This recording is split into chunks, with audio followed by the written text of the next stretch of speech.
اعوذ باللہ من الشیطان الرجیم بسم اللہ الرحمن الرحیم رب اشرح لی صدری ویسر لی امری واحلل عقدۃ من لسانی یفقہوا قولی۔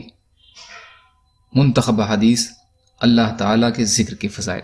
حضرت انس بن مالک رضی اللہ تعالیٰ عنہ روایت فرماتے ہیں کہ رسول اللہ صلی اللہ علیہ وسلم نے ارشاد فرمایا، اللہ تعالیٰ اس بندے سے بے حد خوش ہوتے ہیں جو لقمہ کھائے اور اس پر اللہ تعالیٰ کا شکر ادا کرے، یا پانی کا گھونٹ پیے اور اس پر اللہ تعالیٰ کا شکر ادا کرے۔ مسلم شریف۔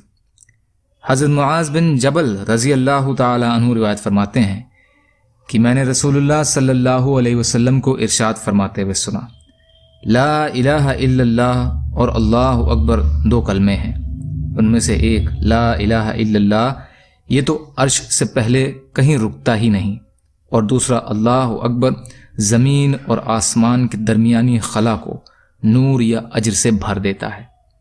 طبرانی ترغیب۔ قبیلہ بنو سلیم کے ایک صحابی فرماتے ہیں کہ رسول اللہ صلی اللہ علیہ وسلم نے ان باتوں کو میرے ہاتھ یا اپنے مبارک ہاتھ پر گن کر فرمایا، سبحان اللہ کہنا آدھا ترازو کو ثواب سے بھر دیتا ہے، اور الحمدللہ کہنا پورے ترازو کو ثواب سے بھر دیتا ہے، اور اللہ اکبر کا ثواب زمین اور آسمان کے درمیان کی خالی جگہ کو پر کر دیتا ہے۔ ترمذی۔ حضرت سعد رضی اللہ تعالی عنہ روایت کرتے ہیں کہ رسول اللہ صلی اللہ علیہ وسلم نے ارشاد فرمایا، کیا تمہیں جنت کے دروازوں میں سے ایک دروازہ نہ بتلاؤں؟ میں نے عرض کیا ضرور بتلائیے۔ ارشاد فرمایا، وہ دروازہ لا حول ولا قوت الا باللہ کا کہنا ہے۔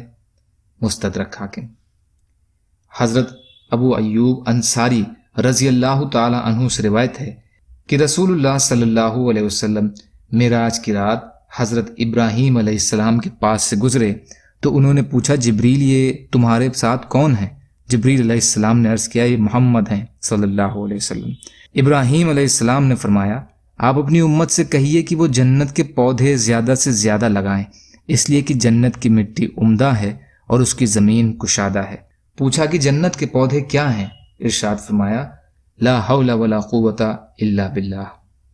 مسند احمد، مجمع الزوائد۔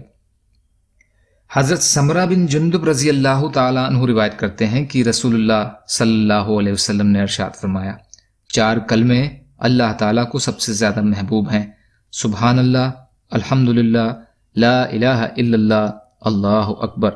ان میں سے جس کو چاہو پہلے پڑھو اور جس کو چاہے بعد میں پڑھو، کوئی حرج نہیں ہے۔ مسلم۔ ایک روایت میں ہے کہ یہ چاروں کلمے قرآن مجید کے بعد سب سے افضل ہیں، اور یہ قرآن کریم کے ہی کلمے ہیں۔ مسند احمد۔ یا اللہ ہم سب کو کہنے سننے سے زیادہ عمل کی توفیق عطا فرما۔ یا اللہ مظلوموں کی مدد فرما۔ ہم سب کو اپنی استطاعت کے بقدر اپنا حق ادا کرنے والا بنا۔ یا اللہ ہر خوف کی چیز سے امن عطا فرما۔ یا اللہ آپ جیسا بہتر سمجھیں ویسے ہماری حفاظت فرمائیں۔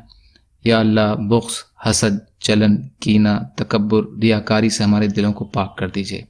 یا اللہ صحت دیجئے اور ہدایت عطا فرما دیجئے۔ اللہم انا نجعلک فی نحورہم ونعوذ بک من شرورہم برحمتک یا ارحم الراحمین۔ لا الہ الا اللہ محمد رسول اللہ۔ السلام علیکم۔